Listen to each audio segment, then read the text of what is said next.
Special thanks to State House of Representatives, which on a strongly bipartisan basis passed the budget.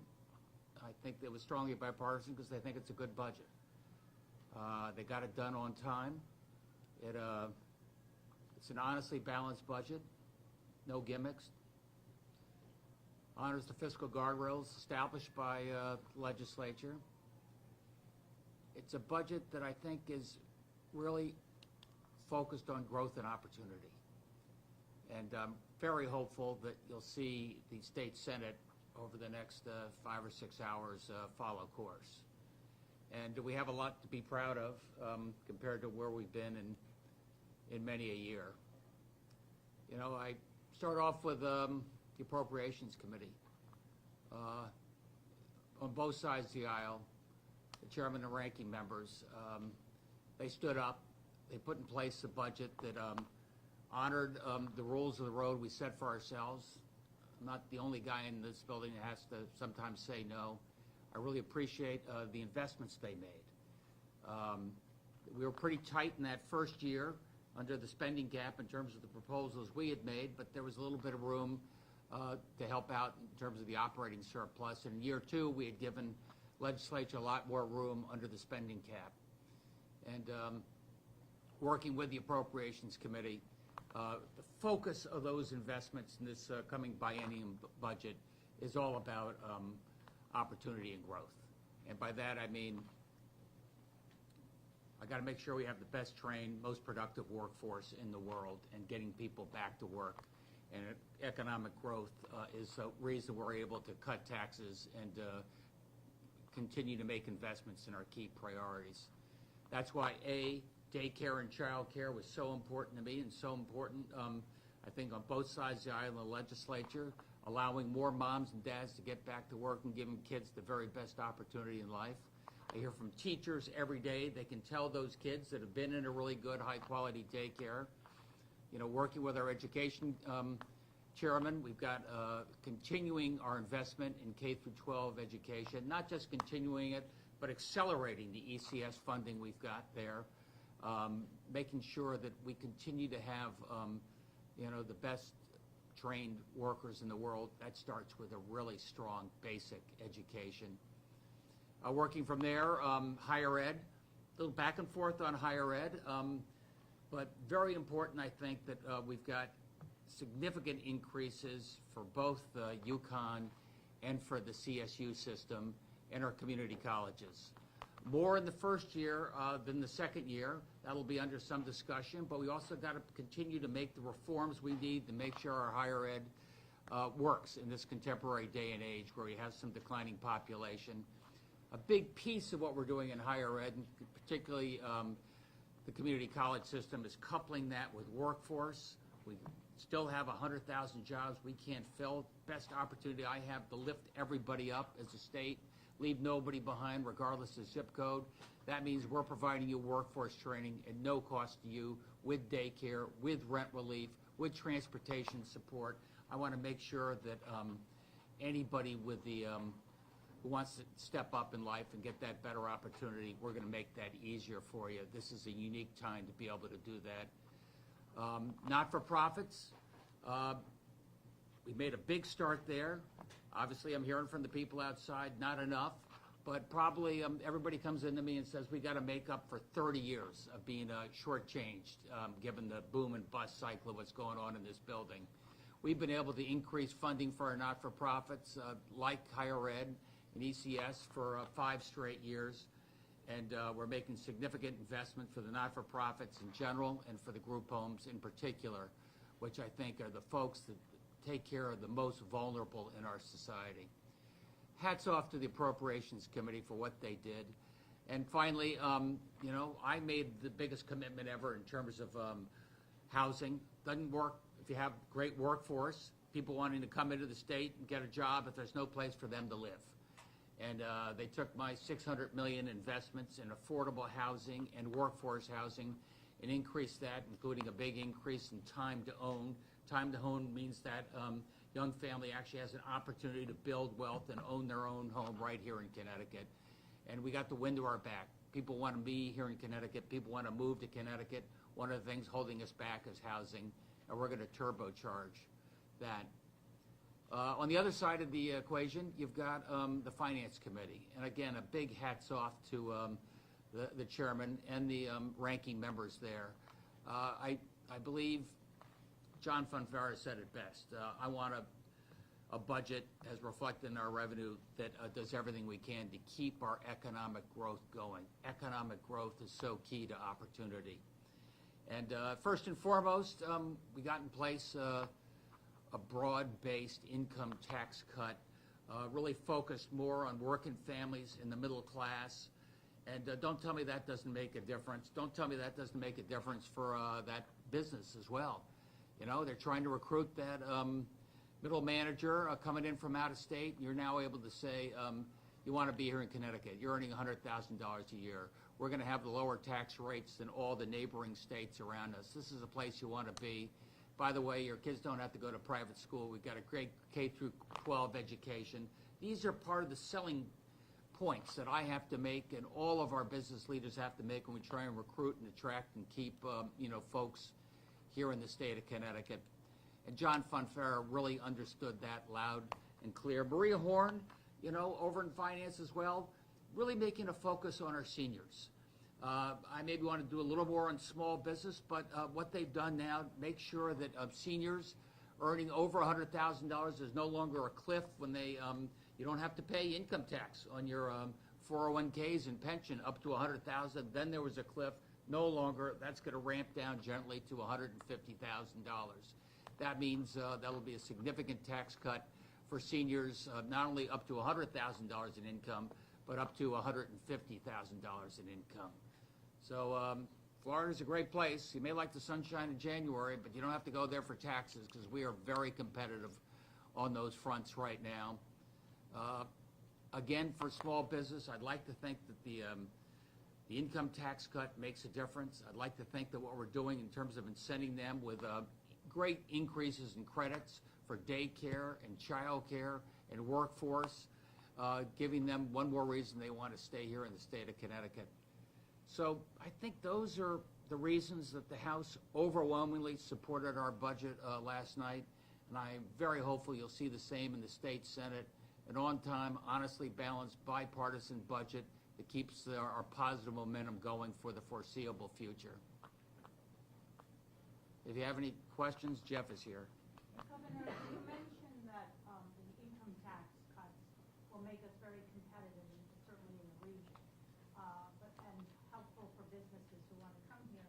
But the business community did propose a lot of tax breaks that were not put in the budget, and they're not too happy. Can you talk about some of these, the pass-through entity, other things like that? I thought the pass-through entity tax would have been would have been very helpful for our small businesses, the so-called LLCs.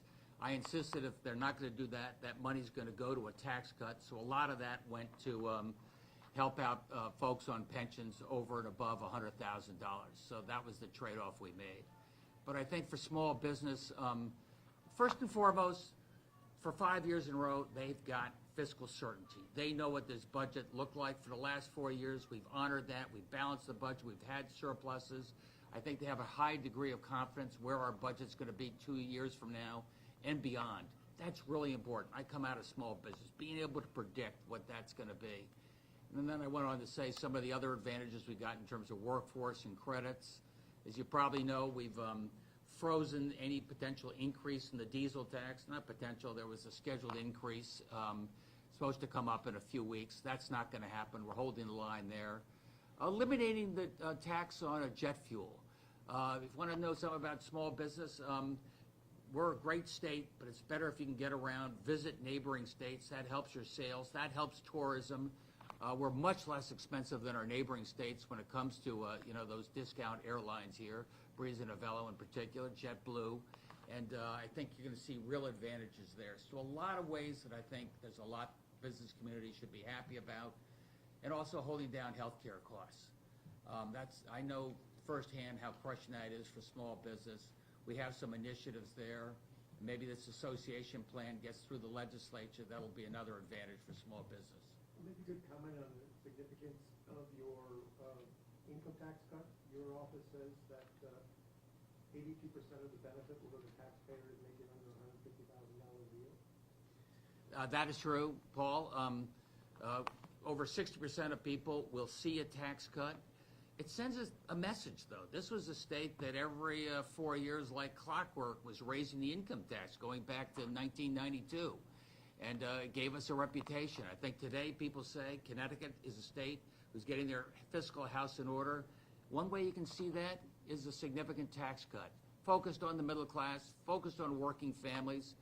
Couple the tax cut with the earned income tax credit. Thank you, Marty Looney. He's been taking the lead on that and making sure that we have one of the highest state earned income tax credits. You're a family earning up to about $50,000. You don't just get a tax cut, you'll get a small rebate back. So your proposal to impose fees on waste disposal to create cash flow to prepare for the next generation of waste disposal technology will not go forward. So how do you rebound from that? What do you do next to address the issue of waste disposal? Come back again. Look, it's disappointing, Paz. We spend a fortune shipping our trash out of state, and it's costing more and more every year. It's costing municipalities more and more every year. Katie and the team at Dyke came up with Katie and the team at Deep came up with a pretty good strategy. It was a fee. You know why it's better to do it as a recurring fee rather than just put it in the general fund, which is what everybody says, is I can leverage that. I can say I could turn maybe $100,000 in fees that would maybe have cost New Haven, and I can turn that into $700,000, lets them get half of the trash out of the waste stream, recycled, saving them a fortune years to come. I got to do a better job of explaining that to the legislature. We got a lot of work to do on the environment. We've got enormous successes in this budget, but in the environment, a lot of people pay lip service to the environment, but they don't take it seriously when it comes to putting your shoulder to the wheel. What do you make of the critiques that there isn't enough money in there for early voting? For early voting, I'd say two things. A, let's start with the fact that other states are restricting voting access, making it tougher to vote. Here in Connecticut, and thanks to Stephanie Thomas and Denise Merrill before, we're going to make it easier to vote. What we did during COVID, I think, worked in terms of absentee balloting. We'll see that as in a constitutional change, perhaps. And now early voting makes a difference. It's a lot more convenient. Folks who were commuting in the city down at Fairfield, Kennedy, they couldn't vote because they were not there during the day. Look, in terms of money, we've got, I think, 1.8, $2 million. The municipalities are saying we need more to do that. I'd say two things.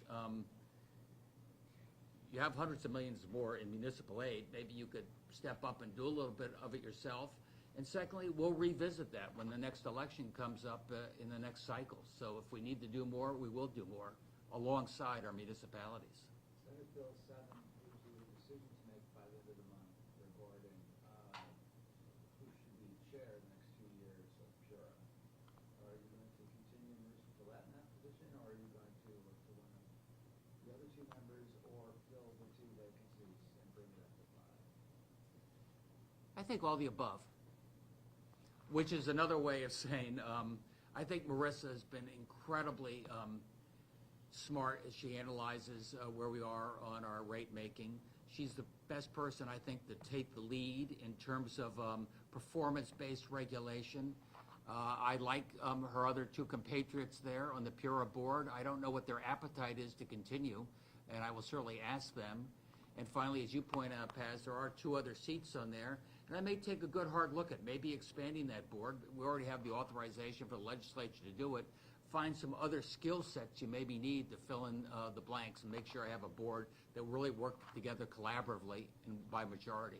Okay, so just to be crystal clear, you are going to appoint Marissa Gillette to another term as chair? Unless something changes, that's my anticipation. You spoke about early voting. I'm curious also in the implementer part of the bill, right, is the John R. Lewis Voting Rights Act. And I haven't necessarily speak on that yet. I'm curious, what do you make about perhaps what that could help do for the state in terms of voting access, particularly the provisions around layman-related assistance, etc.? to make sure nobody is disenfranchised for reasons they can't get to the voting place, that they can't understand the language. I think it's very important. I want everybody to have a stake in the election. I don't want everybody just sitting on the sidelines complaining. Get up there, pay attention to the races, go up there and vote, and then we come together again as a state or as a nation after the election. And the more people that vote, the better it is. And I want to make sure that those people who think their vote doesn't matter, those people who feel disenfranchised, not part of the system, give them a reason to vote, make it easier for them to vote with integrity. There was a bill brought forth recently surrounding the whole commutation deal, right? I guess it was essentially work between Representative Fishbein and Representative Stafford who came together and found some kind of middle ground. But since then, it's been bogged down by various amendments, things like that, and the life of it isn't looking very good over the next 24 hours before we, finish up here. I'm wondering, in the event of that legislation, which seemingly was in response to the pause in commutation, the event that doesn't get passed, does that open the door for you to say, perhaps, okay, we tried and now we're going to resume? I'm just wondering where that process stands with the whole commutation deal in light of the efforts that have undertaken here in the last few weeks. Look, I think the State House, Republican and Democrat, got together. They put in place some of the rules of the road they want in terms of commutations. I think a lot of people said, I don't want just the chairman making these decisions. I think it's good that the legislature weigh in. The legislature weighed in. I do have a new chairperson there as well. I'd like to think that the Senate will, follow the lead of the House. Time will tell. If they don't, then there'll be more discretion of the chairperson for the year term. So are you saying that in the fact that the Senate doesn't take that, it doesn't pass, it's open to resuming commutations after the session? I think so. We also got this task force. We got all the key stakeholders there. They've met once. They exchanged papers a lot. They're discussing it. I want to be sure that people understand what the commutation process is, why it works, and why it makes a difference in a state that has one of the lowest crime rates in the country. So I did do a pause because there had been an awful lot of commutations, often catching up from what happened during COVID. And I want to make people have confidence in the process going forward. Are you at all worried, and I know other people have questions, but I was just asking, are you at all worried about perhaps, I know there have been some various reporting out there about how perhaps the pause in commutations after select few families came out and raised noise about it after years of people ignoring that process virtually, right? People who have been asking for them to do more. Are you all concerned about this whole question about Connecticut's status as a leader in criminal justice reform after the pause in commutations, after seemingly it was Republicans had a couple press conferences, some families, most of them were white, right, came out, in criticism of a process that has, again, been in line with other reforms in the state in relation to criminal justice? Look, I'm a strong supporter of our criminal justice reforms, going back to Dan Malloy and beyond. I love the fact that we have fewer people in prison, less recidivism, more people getting skills. I think that's what it means. Look, I supported the pause. We went from 7 commutations to 70 commutations, words to that effect. And I can see why people said, whoa, let's slow down and make sure we know what we're doing. I figured, look, after a period of time, it's not bad having a new chairperson there and a new group that takes the lead. I want the legislature to weigh in. They have weighed in the task force. They weighed in the House. And I think we're on a good process right now. I'm proud of where we are as a state. Governor, could you describe what kind of fingerprints the Republicans have on this budget? They were very helpful and constructive. At one point, was it you and the Republicans bullying the Democrats? No? Nah, I wouldn't go that Thank you. far. Thank you, Jeff. Hey, look, first 4 years I was here, they didn't like my budget. I said, okay, fine, show me your budget, and let's talk from there. We don't have a budget. Well, how would you do it differently? That's your problem, Governor. Very different with the Republican leadership this cycle. They came out early with a budget. It was a credible budget. Ironically, the House had more spending than mine did in the House Republican budget.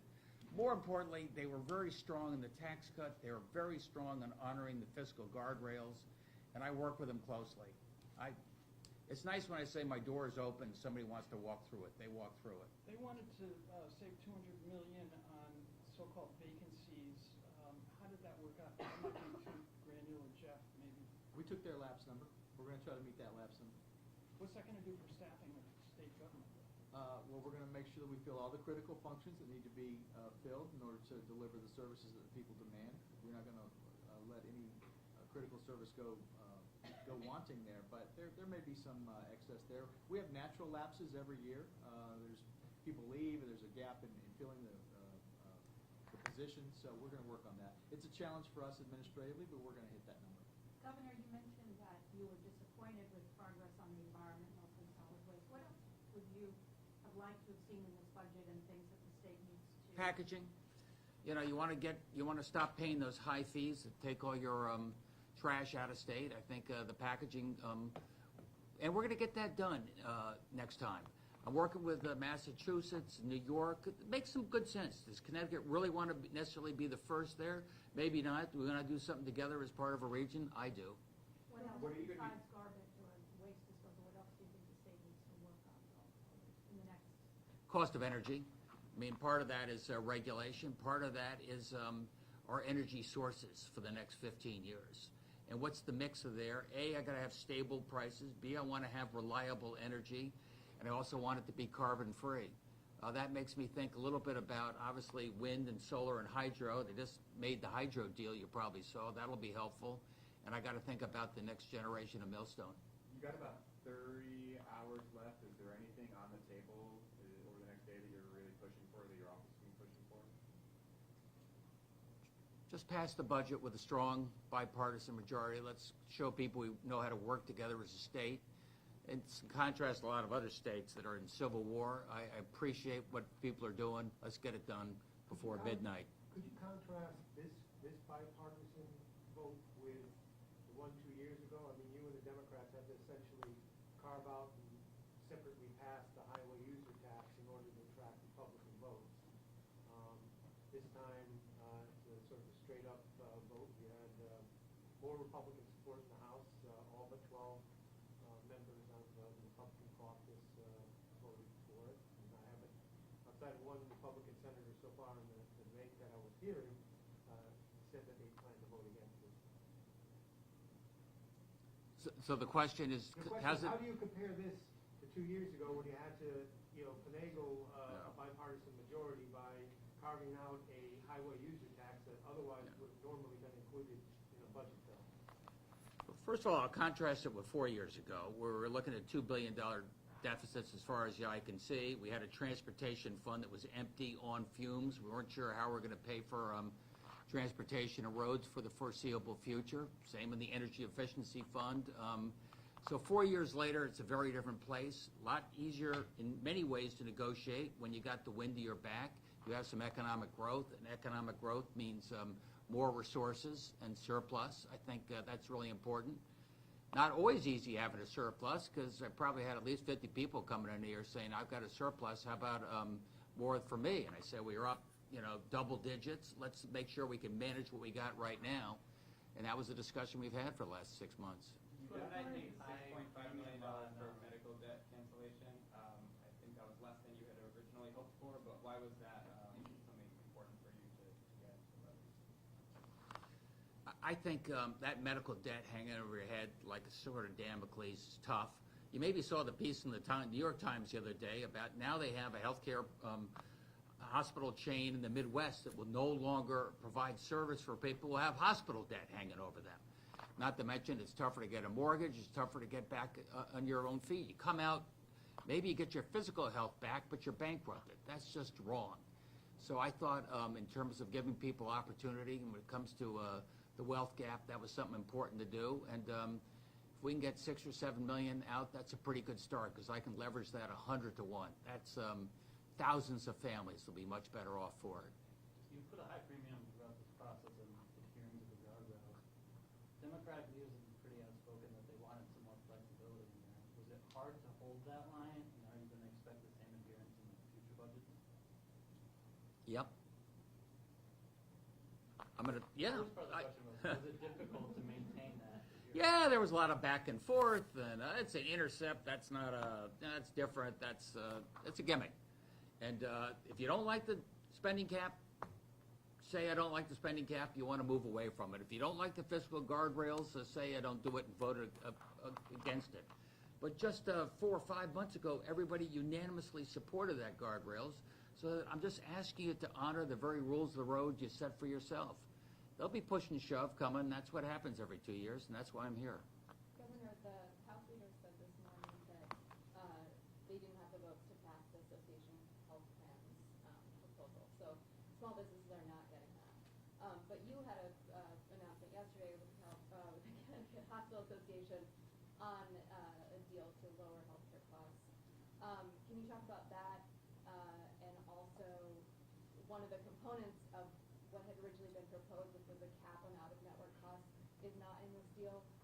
So can you just talk about kind of the process of reaching the terms of the deal and how happy you are with what you landed on? Yeah, I mean, you can't always get what you want in life, but if you try some time, you just might find you get what you need. You know who said that? But look, in the hospitals, they've been amazing partners for the state. We solved the problem when we first came in due to ongoing litigation. Pretty soon you had COVID. We worked together as one. I'm very thankful that we have one of the best hospital systems in the country. That said, we also have some of the highest healthcare costs in the country.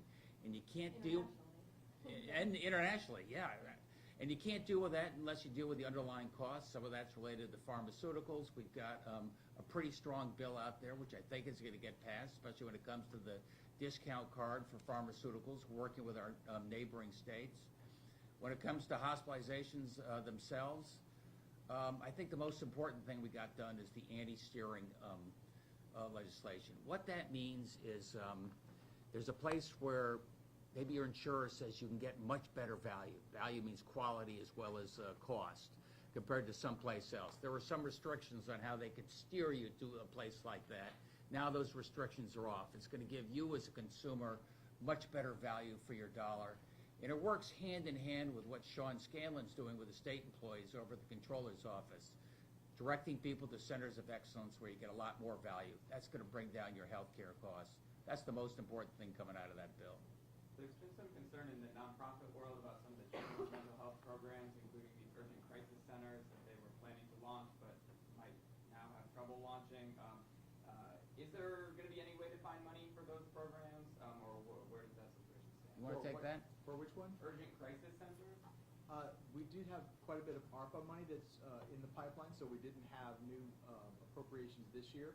The agencies are assessing those, and we're going to see about in the midterm if we need to pick those up in the general fund. Because some of the nonprofits said in the past that if there wasn't money in the budget, it would be hard to attract people, it would be hard to get those programs off the ground without any guarantee of funding moving forward.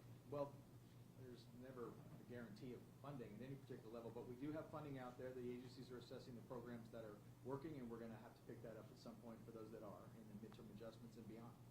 On rail funding, the MTA has warned that they're facing fiscal cliff. They might have to increase fares for ridership. Your budget, the budget that's being passed, includes a 14% cut for Metro North in the first year. Have you talked with Commissioner Ucolito about whether Connecticut will follow suit with fare increases? And if so, what's your message to commuters who might be facing fewer trains, lower service, but increased fares? I've had some conversation with Garrett as well as the Metro North brass. We don't want to see those fares go up. I understand that ridership is pretty strong Tuesday, Wednesday, and Thursday, but thank God it's Friday. Nobody's on the train, so we're trying to make some adjustments that'll reduce costs without inconveniencing people, and that's the balance that Garrett's trying to get. And as you point out, we got to do that in association with Metro North. On Medicaid, specialists have been pushing to increase reimbursement rates and say that it's a fundamental roadblock in not being able to provide care to people. They haven't been updated since 2007. I believe there's $7 million in fiscal year 25. But is that something you would hope to see more of? Want to talk about the study and what we're doing? Yeah. We're going to be taking, there's a study underway, and there's a couple more that we're going to do as well. I think there's $3 million in the budget for us to conclude those studies. We hope to get enough information available to us that we can make adjustments in the midterm. We're well aware that the rates need to be updated, and we have a plan to do that next year. Okay, great. Regarding the higher ed back and forth that you had referenced, just even with the appropriations budget, they're saying layoffs, they're saying tuition increases. Your response to that? They have a dramatic increase compared to 2019. And it's gone up consistently, often double digits. That's the CSU system as well as the UConn system. And that's at the same time the CSU system has diminishing student populations. So You cannot keep doing things the same old way because you've always done it that way.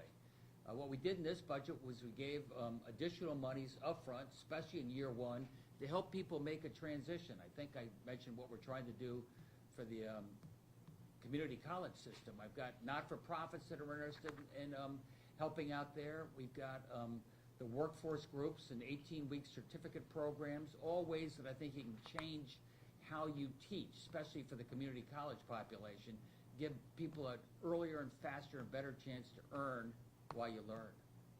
Will you be addressing the legislature tomorrow night as customary? If they'd like me to, I will. Maybe they want to go home and put their feet up, so I'll do whatever the legislative leadership thinks is appropriate. The Senate, when it, thank you. The Senate approved the gun safety measure. It was immediately transmitted to you. When might we expect you to be signing that legislation? I'm free tomorrow. What do you think? Later this afternoon sounds good. Later this afternoon? Is it serious? Yeah.